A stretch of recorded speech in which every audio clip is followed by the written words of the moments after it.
Hello दोस्तों, नमस्कार। स्वागत है एक बार फिर से आप सभी के अपने प्रिय चैनल पर। दोस्तों आपको बता दें जो अभी की सबसे बड़ी खबर आ रही है, जहां जम्मू कश्मीर से भारत के लिए बड़े ही दुखद खबर है। दोस्तों सुरक्षा बलों को तगड़ा झटका लगा है। आतंकियों से मुठभेड़ में कर्नल, मेजर और डीएसपी हुए शहीद। जी हाँ दोस्तों, जम्मू कश्मीर में सेना के कर्नल, मेजर और डीएसपी के शहीद होने की सबसे बड़ी खबर। अनंतनाग में चल रही आतंकवादियों से मुठभेड़ में भारत को सबसे बड़ा लॉस। जी हाँ दोस्तों, साथ ही साथ आपको बताएंगे जहाँ अब आर्कटिक में दिखेगी भारत और रशिया की दोस्ती। व्लादिवोस्तोक से पुतिन के मंत्री ने किया सबसे बड़ा ऐलान। जी हाँ दोस्तों, साथ ही साथ आपको बताएंगे जहां पर रशिया पहुंचकर उत्तर कोरिया के तानाशाह किम जोंग उन ने दिया सबसे बड़ा बयान दोस्तों। और साथ ही साथ आपको बताएंगे जहां सिलेंडर सस्ते होने की खबर आई है, किसको मिलेगा ये सस्ता सिलेंडर। दोस्तों एक एक करके सारी बड़ी खबरें आपको बताएंगे, बनेगा वीडियो के अंत तक। लेकिन खबरों में आगे बढ़ने से पहले अगर आप भी अपने भारत देश का, भारतीय सेना का, भारत के संप्रभुता अखंडता का दिल से समर्थन करते हैं तो इस वीडियो को भी कर दीजिए लाइक, चैनल कर दीजिए सब्सक्राइब, बेल आइकन दबाइए, साथ ही कमेंट बॉक्स में लिख दीजिएगा जय हिंद। जी हाँ, तो चलते हैं पहली और सबसे बड़ी खबर की तरफ, जहां जम्मू और कश्मीर से बड़ी खबर। कश्मीर में सुरक्षा बलों को तगड़ा झटका, आतंकियों से मुठभेड़ में कर्नल, मेजर और डीएसपी हुए शहीद। जी हाँ, जम्मू कश्मीर के अनंतनाग में आतंकवादियों के साथ मुठभेड़ में राष्ट्रीय राइफल्स यूनिट के कमांडिंग कर्नल और एक मेजर शहीद हो गए हैं। ये अधिकारी 19RR की कमान संभाल रहे थे। भारतीय सेना के अधिकारी ने इस बात की पुष्टि की। इसके अलावा जम्मू कश्मीर पुलिस के एक डीएसपी का भी शहीद होने का मामला सामने आया है। आतंकवादियों के साथ मुठभेड़ में कर्नल मनप्रीत सिंह और मेजर आशीष धोनेक शहीद हुए हैं, जबकि डीएसपी हुमायूं भट्ट शहीद हुए हैं। दरअसल ये मुठभेड़ अनंतनाग के गडुल गांव में हुई। जानकारी के मुताबिक पुलिस, सेना और सीआरपीएफ की एक संयुक्त टीम ने इलाके में आतंकवादियों की मौजूदगी के बारे में विशेष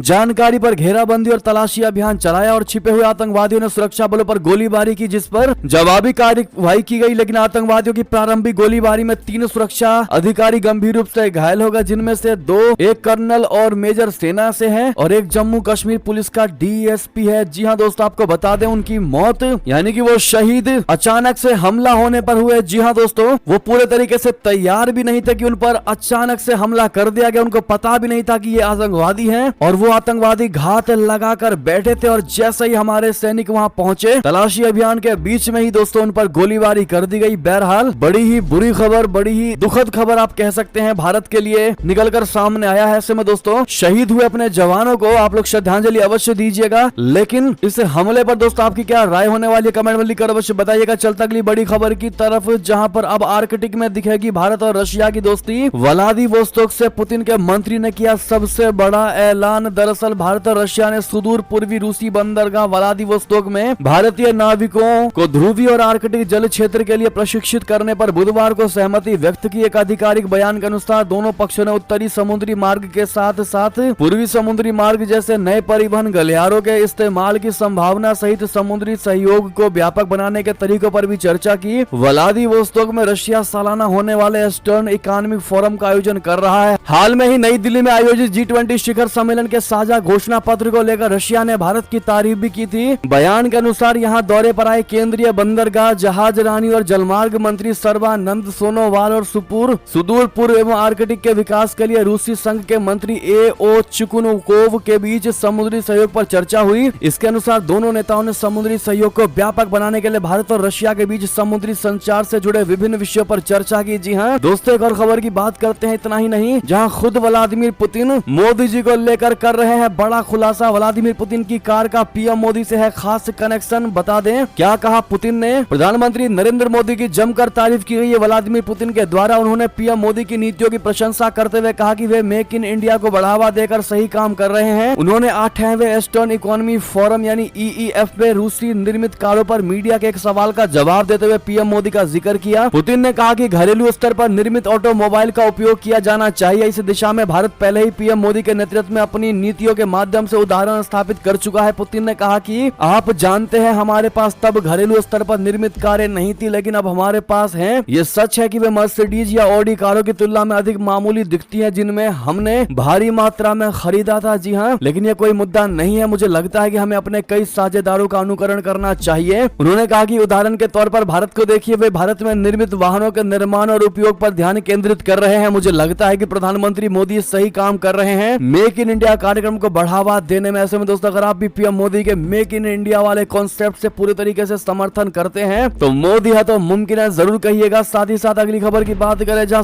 चंद्रयान से जुड़ी बड़ी खबर। 6000 मीटर गहराई में इलेक्ट्रॉनिक कारों की बैटरी के लिए रिसर्च की तैयारी शुरू। भारत अब नए मिशन पर। जी हां दोस्तों, 23 अगस्त 2023 को चंद्रयान 3 ने चांद के दक्षिणी ध्रुव पर पहुंचकर इतिहास रच दिया था। आप सभी को याद होगा। इस मिशन के पूरा होने के साथ ही चंद्रमा के दक्षिणी ध्रुव पर सफलतापूर्वक उतरने वाला भारत पहला देश बन गया है। चांद पर पहुंचने के बाद भारतीय अंतरिक्ष अनुसंधान संगठन यानी इसरो ने सूरज की गुत्थियों को सुलझाने के लिए 2 सितंबर को आदित्य L1 को सफलतापूर्वक लॉन्च किया। अब इसरो समुद्र के रहस्यों को जानने के लिए भी पूरी तरह से तैयार है। दरअसल पृथ्वी विज्ञान मंत्रालय के मंत्री किरेन रिजिजू ने 11 सितंबर को सोशल मीडिया प्लेटफॉर्म X पर जानकारी दी है कि इसरो का अगला मिशन समुद्रयान या मत्स्य 6000 है। इस यान को चेन्नई के national institute of ocean technology में तैयार किया जा रहा है। ट्वीट के अनुसार इस यान के जरिए 3 इंसानों को समुद्र की 6000 मीटर की गहराई तक भेजा जाएगा। वहां पहुंचकर वैज्ञानिक समुद्र के स्रोतों और जैव विविधता का अध्ययन कर सकेंगे। यानी कि दोस्तों, भारत की मोदी सरकार के नेतृत्व में कोई भी फील्ड ऐसा नहीं बचने वाला जिस पर काम ना हुआ हो। अगर आप भी मानते तो अपनी राय अवश्य रखिएगा और समुद्रयान मिशन के लिए अपने वैज्ञानिकों को ऑल द बेस्ट जरूर कहिएगा। दोस्तों, चलते अगली खबर की तरफ, जहां पर ताइवान पर कैसे कब्जा करेगा चीन। युद्ध पोतों की तैनाती के बीच कम्युनिस्ट पार्टी ने जारी किया ब्लूप्रिंट। बता दें, चीन ने मंगलवार को तटीय प्रांत फुजियान और ताइवान के बीच एकीकरण को गहरा करने की योजना को सार्वजनिक किया है। इस योजना में सैन्य शक्ति के प्रदर्शन और युद्ध पोतों की तैनाती के साथ ताइवान के साथ सहयोग के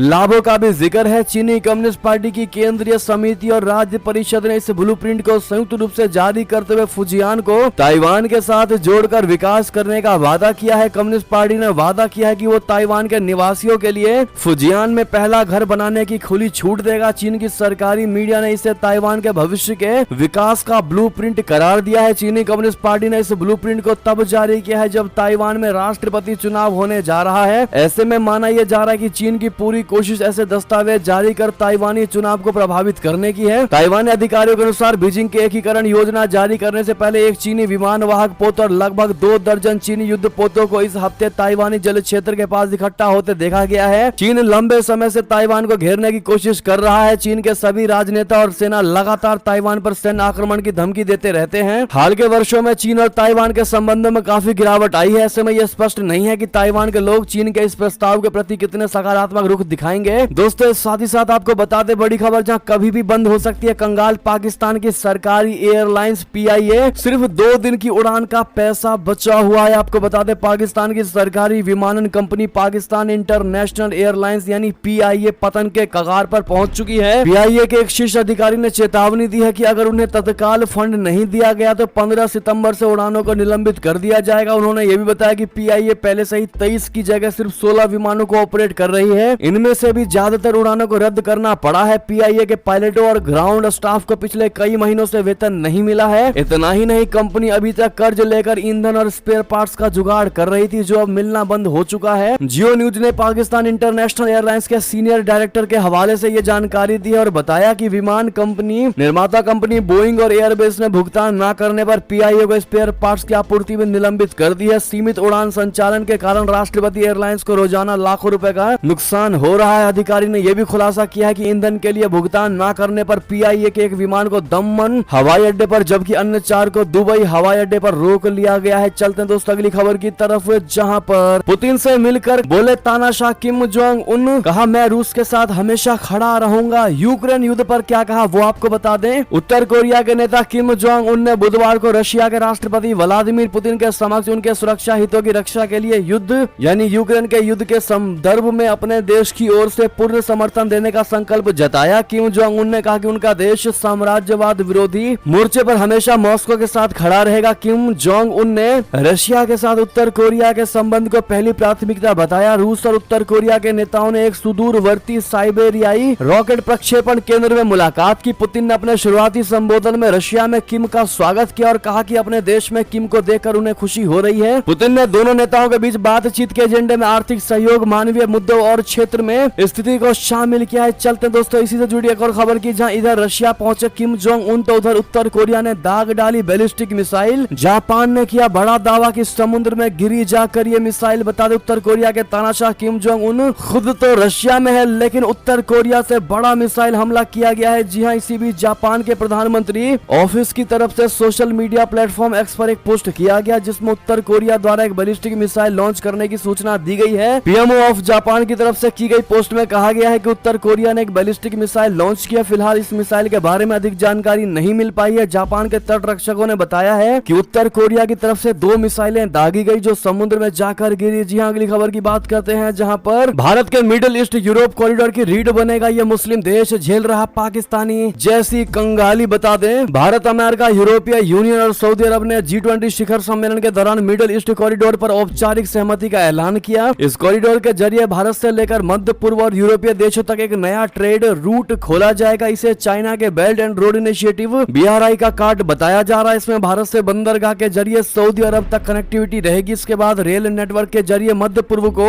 जोड़ा जाएगा। ट्रेड रूट के कुछ हिस्सों में सड़क मार्ग का भी इस्तेमाल किया जाएगा। इस ट्रेड रूट में एक देश सबसे ज्यादा दिलचस्पी ले रहा है जो इस वक्त बेहद कठिन हालात से गुजर रहा है। अगर सब कुछ सही रहा तो यह देश मिडिल ईस्ट कॉरिडोर की रीढ़ बन सकता है क्योंकि इसके पास दुनिया के सबसे व्यस्त समुद्री मार्ग पर एकाधिकार है। जी हाँ दोस्तों, भारत के मिडिल ईस्ट कॉरिडोर की रीढ़ बनने की कोशिश कर रहे हैं। इस देश का नाम मिस्र है। दोस्तों, भारत ने G20 शिखर सम्मेलन के दौरान मिस्र के राष्ट्रपति अब्देल फतेह अल सीसी को अतिथि के तौर पर आमंत्रित किया था। मिस्र इस वक्त गंभीर आर्थिक संकट से जूझ रहा है। इसके बावजूद मिस्र अफ्रीका के से सबसे ताकतवर सैन्य शक्ति और महत्वपूर्ण देश बना हुआ है। जी हाँ दोस्तों, साथ ही साथ आपको बता दें बड़ी खबर, जहां हिंदुत्व के बाद भी क्यों करीब आ रहे सऊदी अरबिया जैसे मुस्लिम देश, जयशंकर जी ने बता दी वजह। बता दें, हिंदुत्व के बाद भी सऊदी अरब जैसे मुस्लिम देश भारत के करीब क्यों आ रहे हैं, ये एक ऐसा सवाल है जो इन दिनों बड़े जोर शोर से उठाया जा रहा है। खास तौर से भारत की अध्यक्षता में नई दिल्ली में हुए G20 शिखर सम्मेलन के बाद ये प्रश्न और भी अहम हो गया है। दरअसल G20 समिट के दौरान भारत ने मध्य पूर्व से होते हुए यूरोप तक आर्थिक कॉरिडोर बनाने के समझौते पर हस्ताक्षर किया है। शिखर सम्मेलन खत्म होने के बाद भी सऊदी अरब के क्राउन प्रिंस और प्रधानमंत्री मोहम्मद बिन सलमान सोमवार को भारत में ही ठहरे। इसे देखते हुए अब ये चर्चा जोर पकड़ने लगी है कि भारत और सऊदी अरब के रिश्तों में आती मजबूती की वजह क्या है। जानकारों का मानना है कि बीते एक दशक यानी 10 साल में सऊदी अरब सहित खाड़ी के दूसरे देशों से भारत के संबंधों में गहराई आई है। इसे ऐसे भी देखा जा रहा है कि मोदी सरकार की विदेश नीति में खाड़ी देशों को ज्यादा अहमियत दी गई है। बीते दिनों एक इंटरव्यू के दौरान भारतीय विदेश मंत्री जयशंकर जी से इसको लेकर सवाल पूछा गया था। सवाल था कि केंद्र सरकार अपनी हिंदुत्व की पहचान को लेकर मुखर नजर आती है, इसके बावजूद सऊदी अरबिया, UAE और मिस्र जैसे देशों को करीब लाने में कैसे सफलता मिली, जबकि ये तो पाकिस्तान के करीबी माने जाते रहे हैं। तो दोस्तों, जयशंकर जी ने अपने जवाब में कहा कि ये देश मोदी सरकार को सही मायने में भारतीय की तरह ही देखते हैं। माना जाता है कि ये वो लोग हैं जो अपनी संस्कृति और मान्यताओं से गहराई से जुड़े हुए हैं, वे इस पर गर्व करते हैं। उन्होंने कहा कि उनके लिए हम जो दिखते हैं वही हैं। खाड़ी देशों में ये बातें भी हमारे लिए सम्मान की है, वो जो खुद है उन्हें उस पर गर्व है। जी हाँ, ऐसे में वे जब मोदी के नेतृत्व में भारत को देखते हैं जिससे भारत होने पर गर्व है तो वो इससे जुड़ाव महसूस करते हैं। बहरहाल दोस्तों, क्या आप भी जयशंकर जी के इन जवाब का पूरे तरीके से समर्थन करते हैं? कमेंट में लिखकर अवश्य बताइएगा। लेकिन अगर आपसे हम ये सवाल पूछे कि हिंदुत्व के बाद भी आखिर क्यों करीब आ रहे सऊदी अरबिया, तो आपका क्या अलग से जवाब होगा दोस्तों, बताइएगा जरूर। हम आपके एक कमेंट को पढ़ेंगे। चलते हैं एक और खबर की तरफ, जहां पाकिस्तान में बगावत पर उतरे राष्ट्रपति, चुनाव आयोग को पत्र लिखकर कर डाली ये मांग। दरअसल पाकिस्तान के राष्ट्रपति आरिफ अलवी बगावत के मूड में नजर आ रहे हैं। दरअसल उन्होंने पाकिस्तान के चुनाव आयोग को पत्र लिखकर एक तरफा तरीके से 6 नवंबर तक आम चुनाव कराने का प्रस्ताव दिया है। राष्ट्रपति आरिफ अलवी ने पाकिस्तान के मुख्य चुनाव आयुक्त सिकंदर सुल्तान रजा को पत्र लिखकर संविधान का अनुच्छेद 48 के 5वें सेक्शन का हवाला देते हुए 6 नवंबर तक आम चुनाव कराने का प्रस्ताव दिया है। पत्र में राष्ट्रपति आरिफ अलवी ने लिखा कि संविधान के अनुच्छेद 48(5) के तहत नेशनल असेंबली के भंग होने के 90 दिनों के भीतर आम चुनाव होने चाहिए। राष्ट्रपति ने लिखा कि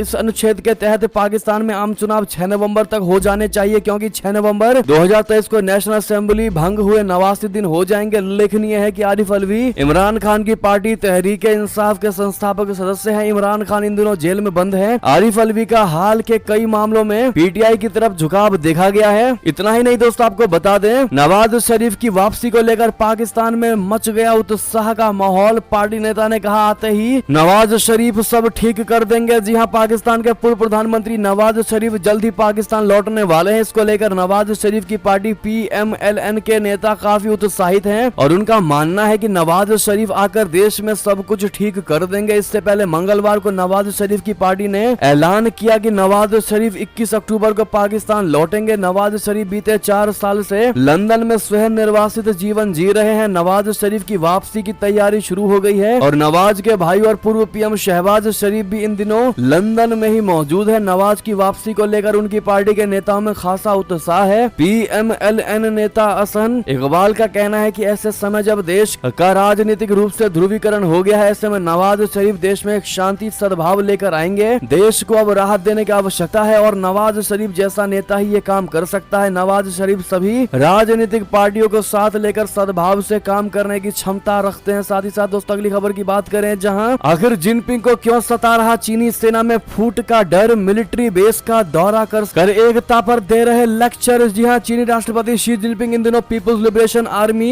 यानी PLA में फूट से डरे हुए हैं। इसी कारण उन्होंने G20 शिखर सम्मेलन जैसे अंतर्राष्ट्रीय कार्यक्रम में शामिल होने के बजाय सैन्य मुख्यालयों के दौरे को अहमियत दी है। जब पूरी दुनिया के शीर्ष नेता नई दिल्ली में वैश्विक मुद्दों पर चर्चा कर रहे थे, उस वक्त शी जिनपिंग चीन के उत्तर पूर्व में एक मिलिट्री बेस के दौरे पर थे। इस दौरान उन्होंने चीनी सेना के भीतर एकता और स्थिरता का आह्वान किया। जिनपिंग ने कहा कि चीनी सेना को अखंडता और एकता के उच्च स्तर को बनाए रखना होगा। उन्होंने चीनी सेना के युद्ध की तैयारियों के स्तर को भी बढ़ाने की अपील की। शी जिनपिंग राष्ट्रपति के अलावा चीन की कम्युनिस्ट पार्टी की केंद्रीय समिति के महासचिव और केंद्रीय सैन्य आयोग के अध्यक्ष भी हैं। जी हां दोस्तों, साथ ही साथ अगली खबर आपको बता दें, जहां पर चीन से ही जुड़ी खबर, क्या जासूसी करने आया था जिनपिंग का वो करीबी, G20 से पहले 5 स्टार होटल में 12 घंटे तक क्यों किया ड्रामा और फिर क्यों लौट गया वापस। आपको बता दें, चीन की फितरत हमेशा से ही संदिग्ध रही है। बीते दिनों G20 सम्मेलन के शुरू होने से पहले ऐसी दो हरकतें सामने आ चुकी हैं। एक तो इस सम्मेलन की तैयारियों के बीच चीन ने एक तो भारत के कई हिस्सों को अपने नक्शे में दिखा डाला और दूसरा यहाँ सम्मेलन से ठीक एक दिन पहले सुरक्षा जांच के दौरान पड़ोसी मुल्क के प्रतिनिधि मंडल ने खासी नौटंकी की। हालांकि इस नौटंकी के बाद चीन का एक नागरिक दूतावास वापस लौट गया। अब सवाल यह है कि आखिर उस सूटकेस में ऐसा क्या था जिसकी चेकिंग का विरोध करते हुए चीनियों ने पूरे 12 घंटे माहौल खराब करने की कोशिश की।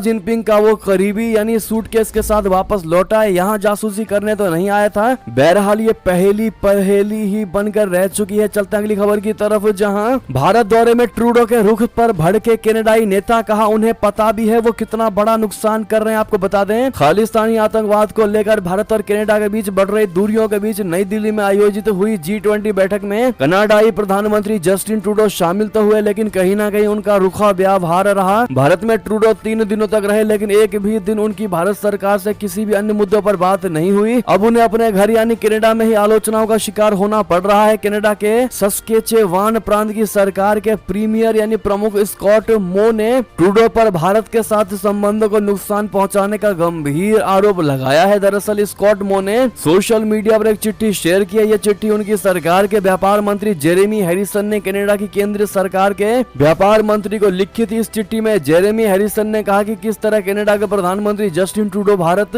और कनाडा के बीच व्यापार खराब कर रहे हैं। साथ ही साथ दोस्तों अगली खबर की बात करते हैं, जहां बीजेपी की केंद्रीय चुनाव समिति की बैठक हुई खत्म। G20 की सफलता पर अभिनंदन प्रस्ताव हुआ पास। बता दें, मध्य प्रदेश चुनाव को लेकर बीजेपी की केंद्रीय चुनाव समिति की बैठक खत्म हो गई है। मध्य प्रदेश की सभी हारी हुई सीटों पर चर्चा हुई। केंद्रीय चुनाव समिति ने करीब 36 सीटों पर मुहर लगाई है। ये सभी पिछले चुनाव में हारी हुई सीटें हैं। कभी भी उम्मीदवारों की दूसरी सूची जारी की जा सकती है। बता दें, मध्य प्रदेश चुनाव को लेकर भाजपा केंद्रीय चुनाव समिति की बैठक में प्रधानमंत्री नरेंद्र मोदी को सम्मानित किया गया। इस बैठक में गृह मंत्री अमित शाह जी, भाजपा अध्यक्ष JP नड्डा जी, रक्षा मंत्री राजनाथ सिंह जी समेत CEC सदस्य और मध्य प्रदेश के मुख्यमंत्री मौजूद रहे। साथ ही साथ आपको बता दें, जहां मोदी सरकार ने जारी किया संसद के विशेष सत्र का एजेंडा, ये 4 विधेयक होंगे पेश। दरअसल केंद्र सरकार ने 18 से 22 सितंबर तक देश के संसद के विशेष सत्र का प्रस्तावित एजेंडा जारी कर दिया है। बुधवार को जानकारी साझा करते हुए सरकार की तरफ से बताया गया है कि सत्र के पहले दिन लोकसभा और राज्यसभा में 75 सालों में संसद की यात्रा पर होगी चर्चा। इस दौरान संविधान सभा से लेकर कल तक संसदीय यात्रा पर चर्चा होगी। वहीं सत्र के दौरान 4 विधेयकों को भी दोनों सदनों में पेश किया जाएगा। बहरहाल दोस्तों एक और खबर की बात करते हैं, जहां सीएम योगी आदित्यनाथ जी ने उज्जैन पहुंचकर किए महाकाल के दर्शन, 30 मिनट तक की पूजा अर्चना। बता दें, उत्तर प्रदेश के सीएम योगी आदित्यनाथ जी बुधवार को उज्जैन में महाकालेश्वर मंदिर पहुंचे। वहां उन्होंने बाबा महाकाल का अभिषेक कर रुद्राक्ष और मखाने की माला पहनाकर वस्त्र अर्पित किए। सीएम योगी की यह यात्रा पूरी तरह से धार्मिक थी। उन्होंने इस दौरान ना ही किसी नेता से मुलाकात की और ना ही मीडिया से कोई बात की। बाबा महाकाल का दर्शन करने के बाद सीएम योगी नाथ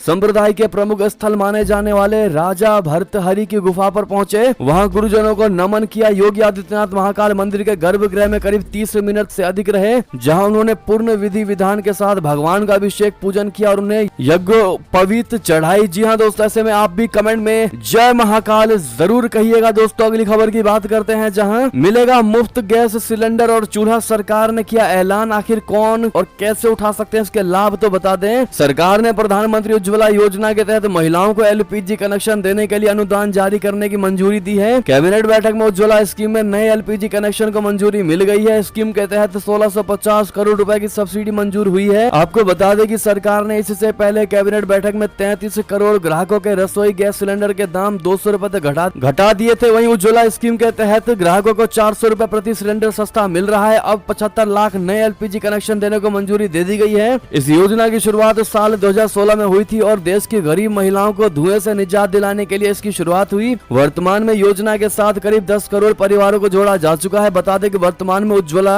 के लाभार्थियों को 200 रुपए की सब्सिडी दी जा रही है। इस तरह योजना पर मिलने वाली कुल छूट बढ़कर 400 रुपए प्रति सिलेंडर हो गई है। दोस्तों उज्ज्वला योजना के तहत सस्ते सिलेंडर का फायदा सिर्फ उसी को मिलता है जो गरीबी रेखा के नीचे यानी बीपीएल लाइन के नीचे है, यानी जीवन यापन करते हैं। उज्ज्वला योजना के तहत रजिस्ट्रेशन कराने के लिए लाभार्थियों को अपना राशन कार्ड भी अपलोड करना पड़ता है, जो कि बीपीएल राशन कार्ड हो तभी ये काम कर पाएगा। बहरहाल दोस्तों ऐसे में ये थी अभी की सारी बड़ी खबरें। आपको हमारी खबर कैसी लगी? आशा करता हूँ बहुत अच्छी लगी होगी। अगर थोड़ी भी अच्छी लगी तो इस वीडियो को भी अपने भाई